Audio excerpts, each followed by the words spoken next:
शबाना शोएब और अरबाज को अरेस्ट करने के लिए निकल चुकी थी। पहले तो उसके साथ में कोई नहीं आ रहा था, लेकिन बाद में उसके साथ आने के लिए हरीराम नाम के एक नए लड़के ने हाँ कर दी। इधर हरीश ने जब ये खबर शोएब और अरबाज को दी तो उन दोनों का दिमाग खराब हो गया। अरबाज तो ना जाने क्या क्या बोले जा रहा था, लेकिन शोएब भी ठीक से कुछ सोच नहीं पा रहा था। इधर शबाना उन दोनों को उठाने के लिए आ चुकी थी। उसने शोएब के हाथ में हथकड़ी डाल दी। हमारे पास में तुम्हारे खिलाफ पर्याप्त जानकारी भी है और सबूत भी। एक पुलिस वाली होने के नाते मैं इतनी आसानी से उन जानकारी से मुंह नहीं फेर सकती हूँ। हमारे परिवार के संबंध चाहे जो भी हो, लेकिन कानून से मेरा और तुम्हारा, हम दोनों का ही कोई संबंध नहीं है। वो जो कहेगा मुझे वो ही करना पड़ेगा, शबाना ने कहा और अपनी हथकड़ी को ताला लगा दिया। अरे शबाना जी, आप कैसी बातें कर रही हैं? आपको उस शहबाज की बात पर भरोसा हो रहा है? वो 2 कौड़ी का बदमाश आदमी है, उसने कहा और आपने मान लिया। ये भी तो हो सकता है ना कि वो जो कह रहा है वो मुझे फंसाने के लिए कह रहा हो।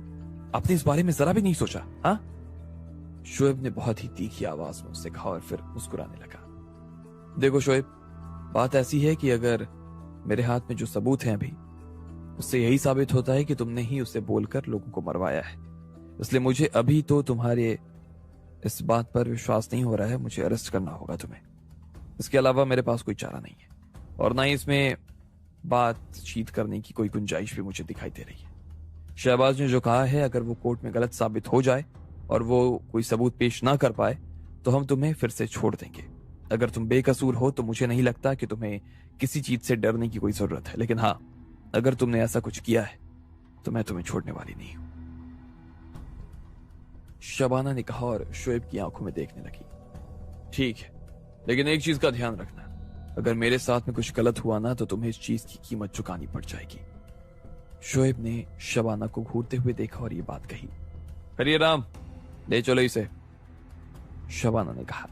वो शोएब की तरफ देख भी नहीं रही थी। हरीराम आगे आया और उसने शोएब को खींचना शुरू कर दिया। शबाना उसे एक कदम आगे निकल गई, लेकिन वो जैसे ही दरवाजे के पास आई तो एक बार के लिए वो फिर से पलटी और उसने कहा, क्योंकि ये तुम्हें बहुत ज्यादा चोट लगी हुई है इसलिए पुलिस तुम्हें अभी गिरफ्तार नहीं कर रही है, लेकिन कल से मैं यहाँ पर पुलिस वालों को भेजने वाली हूँ। वो लोग तुम्हारा ध्यान रखेंगे और देखेंगे कि तुम जल्दी से जल्दी ठीक हो जाओ और जेल में आ जाओ। चलो हरीराम, शबाना ने कहा और उसे लेकर निकलने लगी। शबाना के कहने पर हरीराम उसे बाहर लेकर आ गया और तीनों लोग जीप की तरफ जाने लगे, लेकिन शबाना को इस बीच में शोएब की इज्जत का ख्याल था और इसलिए उसने शोएब के हाथों पर और उसके मुंह पर काला कपड़ा डाल दिया था ताकि कोई उसे पहचान न सके। इधर अगले दिन की सुबह लकी जल्दी उठा और उसने अपना नाश्ता किया और अपना काम करने के लिए आ गया। पटना यूनिवर्सिटी में सुबह सुबह बहुत से स्टूडेंट्स आते थे। बहुत से बच्चे जो वहीं पर रहते वो जल्दी उठ जाया करते और नाश्ता कर लेते। उसके बाद वो लोग या तो लाइब्रेरी में या फिर अपने कमरे में पढ़ाई करने के लिए बैठ जाते। अगर वो लोग मेहनत करके ठीक से पढ़ाई नहीं करते तो उन्हें डर था कि वो लोग जमाने से बहुत पीछे रह जाने वाले थे। लकी भी अपने गेट पर आ चुका था और उसने ठीक तरह से अपनी ड्यूटी करनी शुरू कर दी। ठीक 7:30 बजे के आसपास राधिका अपने हॉस्टल से बाहर आ गई। उसके हाथ में एक छोटा सा बैग था और वो लकी को दूर से ही देखकर मुस्कुरा रही थी। अरे, तुम इतने थके हुए कैसे नजर आ रहे हो? क्या बात है, रात भर सोए नहीं थे क्या? राधिका ने लकी की आंखों के नीचे पड़े काले घेरे को देखते हुए कहा, लेकिन उसे याद नहीं था कि वो कल रात जय की वजह से सो नहीं पाया था।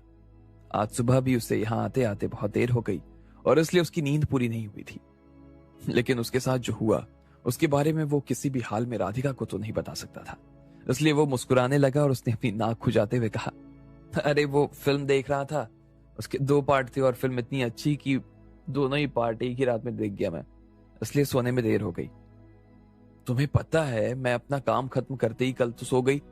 तुम्हारे मजे हैं, तुम तो यहाँ आराम से फिल्म देख रहे हो, उधर मुझे पढ़ाई करने से फुर्सत नहीं मिल रही। वैसे जय कहाँ है, दिखाई नहीं दे रहा? राधिका ने इधर उधर देखते हुए पूछा। यूं तो लकी के आने के बाद ही जय जाता था, लेकिन आज वो नजर नहीं आ रहा था। अरे मैंने बताया था ना कि जय कुछ दिनों के लिए छुट्टी पर गया है अपने घर अपनी बहन से मिलने, लकी ने कहा। उसने फिर से उससे झूठ बोला। राधिका ने भी उसकी बात पर ज्यादा ध्यान नहीं दिया। उसे अपनी क्लास के लिए देर हो रही थी, इसलिए वो जल्दी ही वहां निकल गई। उसके जाते ही लकी की जान में जैसे जान आ गई। उसने उसके जाते ही सीधा जय की बहन को फोन लगा दिया। बहुत देर से उसकी जय से बात नहीं हो पाई थी।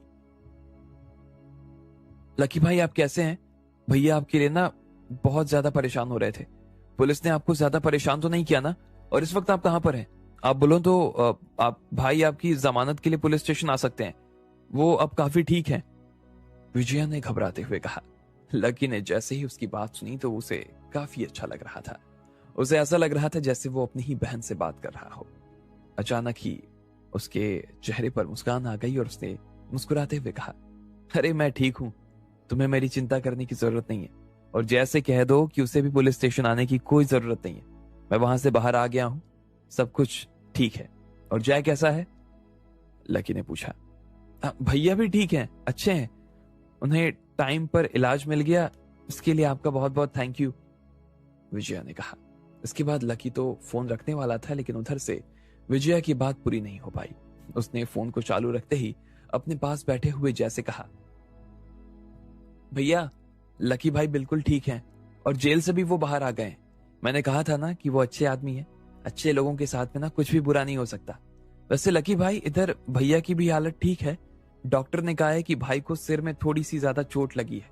उन्होंने भैया के सिर पर 7 टांके लगाए हैं और इनके हाथ और पैर पर पट्टी बांध दिया है। डॉक्टर कह रहे हैं कि इन्हें कम से कम महीने भर के लिए तो आराम करना ही पड़ेगा, उसके बाद ही इन्हें यहां से डिस्चार्ज किया जा सकेगा, विजया ने कहा। चलो ये तो अच्छी बात है, उसको बढ़िया सा आराम मिल जाएगा, लकी ने हाँ में अपना सिर हिलाते हुए कहा। लकी भाई तुम्हारा बहुत थैंक यू यार, अगर तुम नहीं होते तो आज मैं। जय जैसे ही आगे की बात कहने वाला था कि इतने में विजया ने उसके मुंह पर अपना हाथ रख दिया। वो किसी भी हाल में अपने भाई के मुंह से इस तरह की बात नहीं सुन सकती थी, लेकिन सच में जय बहुत खुश था। लकी ने उसके लिए जो किया उसका एहसान वो जिंदगी भर नहीं भूल सकता था। अरे मेरे भाई तुम्हें थैंक यू कहने की जरूरत नहीं है मेरे दोस्त। वैसे भी ये जो कुछ हुआ वो मेरी वजह से तो हुआ था। अब अगर मैं ही इसे नहीं समेटता तो कौन समेटता बताओ? इधर से लकी ने जवाब दिया। अरे हाँ भाई, लेकिन जो हुआ अच्छा ही हुआ ना। मुझे नहीं लगता कि अब वो आगे हमें परेशान करने के लिए आएंगे, लेकिन एक मन ये भी कह रहा है ना, वो हमें इतनी आसानी से छोड़ने वाले नहीं है लकी। अरे आने तो दो, आएगा तो फिर देख लूंगा। लेकिन भाई मेरे लिए उससे भी एक बड़ी और टेंशन खड़ी हो गई है। मुझे तुम्हारा पैसा देना है ना, जल्द से जल्द तुम्हारे 90,000 तुम्हें लौटा दूंगा। हो सकता है कि इतनी लंबी छुट्टी लेने के बाद ना शायद जैकब मुझे नौकरी से निकाल दे, पर फिर भी कोशिश करूंगा कि जल्द से जल्द नौकरी पर लगकर तुम्हारे सारे पैसे चुका दूं, जय ने कहा। लकी जानता था कि जय ऐसा आदमी नहीं था जो उसका पैसा एक साथ चुका सके। लकी उससे पैसे लेने के मूड में नहीं था। उसे जय के पैसों की जरूरत नहीं थी। उसने जय को समझाते हुए कहा, अरे कैसी बात कर रहे हो भाई? तुम क्या ये सिक्योरिटी गार्ड की नौकरी छोड़ने के बारे में सोच रहे हो? नहीं भाई ऐसा नहीं है, मैं नौकरी कैसे छोड़ सकता हूँ। लेकिन अभी जो कुछ हुआ उसके बाद मुझे नहीं लगता कि उन दोनों के घर वाले मुझे इस नौकरी में टिके रहने देंगे। इसके अलावा मुझे अभी चोट भी लगी हुई है। मालूम नहीं है मुझे कि मैं कितने दिनों बाद फिर से पैरों पर खड़ा हो पाऊंगा। जिस तरह से जैकब सर काम करते हैं और जिस तरह से वो मुझे देखते हैं, उस हिसाब से तो वो मुझे जल्द से जल्द इस नौकरी से बाहर कर देंगे। एक लूला गार्ड किसे चाहिए होगा लकी भाई। वैसे मैंने खुद उन्हें आगे से फोन करके ना अपनी इस चोट के बारे में बता दिया था। भले ही उन्होंने ठीक से तो नहीं कहा, लेकिन वो मुझे अगले 2 दिनों में बाहर ही कर देंगे। लकी को भी उसकी बात सही लग रही थी। वो जानता था कि जैकब पहले से ही जय की नौकरी पर घात लगाकर बैठा था और अब उसे मौका भी मिल गया था जिस मौके की तलाश में वो था। लेकिन ये जो कुछ हो रहा था वो लकी की वजह से हो रहा था। लकी ऐसा कुछ भी होता हुआ नहीं देख सकता था। जय, तुम्हें नहीं लगता कि तुमने अपने दिमाग में कुछ ज्यादा ही सोच लिया है? अभी जब तक मैं गार्ड हूं ना यहाँ पर, तब तक तुम्हें भी मेरे साथ में गार्ड बनकर रहना पड़ेगा। मैं तुम्हें इतनी आसानी से तो कहीं जाने देने वाला नहीं हूं, ये तो पक्का है, जय ने कहा और फोन रख दिया। ठीक 9:30 बजे लकी को सिक्योरिटी रूम में जाना था और वहां से वो दूसरे गार्ड के साथ में पेट्रोलिंग के लिए जाने वाला था। लकी सिक्योरिटी ऑफिस में आ गया। जैसे ही वो दरवाजे के अंदर दाखिल हुआ, उसने देखा कि बाकी के गार्ड्स इस बार अपनी गर्दन नीचे झुकाकर फोन में नहीं घुसे थे, बल्कि वो लोग खुशी खुशी आपस में एक दूसरे से बातें कर रहे थे। अरे कल रात को 2 जगहों पर गोलीबारी हुई है मेरे भाई, बहुत से लोगों की जान चली गई है, बहुत दबाव भरी स्थिति है। हाँ, सुना तो मैंने भी है कि ये सब शहर के बीचों बीच हुआ है। कोई कह रहा था कि 1 बजे हुआ है, कोई कह रहा है 2 बजे हुआ रात में। मैंने टाइम तो नहीं देखा, लेकिन मुझे गोलियां चलने की आवाज जरूर आई। बहुत जोर से गोलियां चल रही थी भाई। लग रहा था जैसे किसी फिल्म की शूटिंग हो रही हो। 7-8 लोगों की मौत हो चुकी थी और आखिर में सिर्फ एक ही आदमी जिंदा रह गया। तुम्हें मालूम है वो जिंदा आदमी कौन है? उसका नाम ना शहबाज है। तुमने कभी शहबाज का नाम नहीं सुना? फिर तुम पटना में रहकर क्या कर रहे हो भाई? अरे भाई, शहबाज कोई छोटा मोटा आदमी थोड़ी है। अंडरवर्ल्ड का बहुत बड़ा नाम है, गजब का पहलवान है। छोटे मोटे आदमी तो उसके सामने आने से भी डरते हैं। उससे कोई भी हरा नहीं सकता। देखो ना, कल सामने वालों के हाथ में बंदूक थी और वो थे इतने सारे, फिर भी शहबाज का बाल भी बांका नहीं कर पाए। उस गार्ड ने कहा, जिसका चेहरा गोल सा था और जिसने अपनी आंखों पर चश्मा लगा रखा था। वो बाकी सब लोगों के बीच में नेता बनकर कहानी सुनाए जा रहा था। जैसे ही सब लोगों ने उसकी बात सुनी तो वो सब लोग बहुत एक्साइटेड हो गए। क्या गजब बात की है यार, गोलीबाजी, और वो भी ऐसे ही एक आदमी ने सबको लपेट दिया। मैंने तो अपनी जिंदगी में कभी ऐसा नहीं सुना। लेकिन उससे भी शानदार एक और घटना है, वो मैं तुम लोगों को बताऊं क्या? इतने में एक दूसरे गार्ड ने कहा। क्या थी वो घटना? आपको क्या लगता है, क्या होंगे